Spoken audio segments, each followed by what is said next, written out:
mali ansi jalami ame mali mali ansi jalami ame warri Kenya warra dugale lisuda fali Kenya sirna gada debisuda fali Kenya sirna gada debisuda debisuda debisuda sirna gada debisuda debisuda debisuda sirna gada debisuda debisuda debisuda sirna gada debisuda debisuda debisuda sirna gada debisuda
كاتواي مالك أجزاء لقي غرقة أكنت كسرة رأي سرن أريتة كذا بتاعي غرقة مالك أينو سينجي أنت تنو يسقطين سينجي مش يونا كده خابو عرفت بيني أوف ماليني أنا قفا عتتيس أنا تيس إستيس نمت فردي ماليني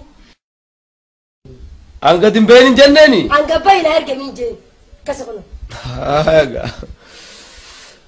موتو ماري مانا خيسن ناتو ما تجرتا غاي لكي سيكو فاججا ميجي يو هاي جرتو أرى وان أكان هدو نجار رميت أصنع باسه واني سيجار رمي خونيس مالي يو يتن واني أكان نجار رمي نما أفها والكيسة دبلكي قد وخان نما أفها والكيسة دبلكي قد هدو تكان نجار رمي جرا أما اللي نجار يسمى بيتشامت لانمو ورا تيك توك جرا جرو بيتشامت ورا غوربيتي خياتيس هدو والكيسة دبلكي قدان so please afan also والكيسة إمّاخني كاتتا أسون أفان كاتتا خانوما خينياجو أفان والكيسة دبلكي قدينا الرأي هيكا أكينيوتي أكا خيا هنتي والكيسة دبلكي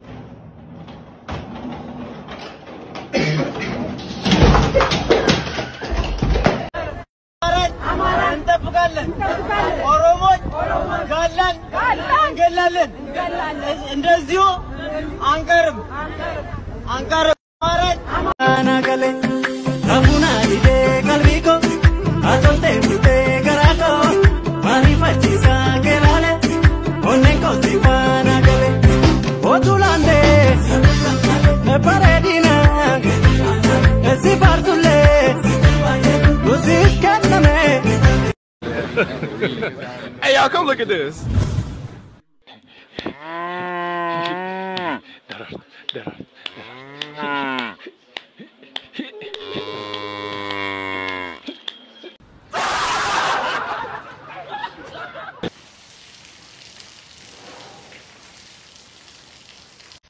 Breaking news jira ol seenaa ijoollee TikTok akkam nagaa qabdanii fayyaa keessanii badee ture arrooli deebinii jirra.